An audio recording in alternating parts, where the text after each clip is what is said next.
سلام دوستان گل، این اولین پیجی هستش که واسه کالاف و اینا گذاشتیم. مسابقات برنده 3 بازیکنه، برنده 80 تا سی پی تعلق میگیره.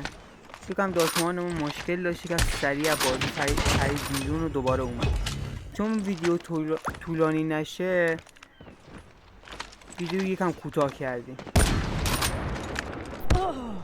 غیر از این بازی مسابقات دیگه هم میذاریم. کانال تلگراممون رو پایین دوستان مینویسن، مسابقات اونجا برگزاری میشه. چون که ویدیو طولانی نشه ویدیو کوتاه کردیم.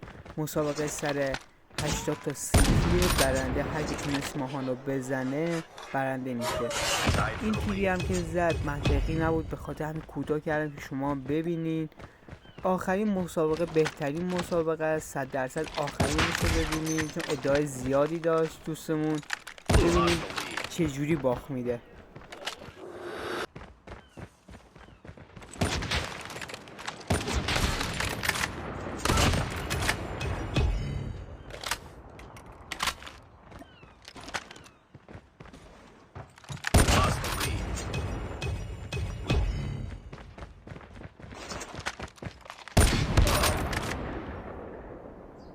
داشتمان ما اینجا اولین راند میبره، میرین رو دومی که بازی طولانی نشه فیلمه، بازی رو سریع شروع میکنی.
این از دومی و آخرین.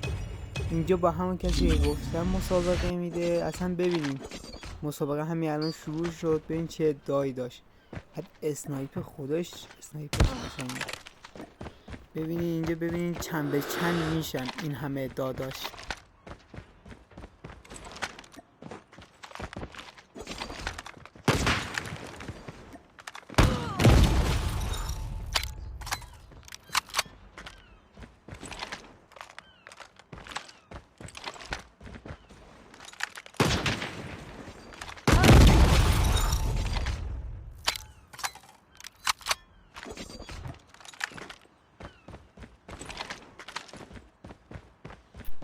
اشیا دیگه من اینجا هیچ نمیگم تا آخرش نگاه کنین.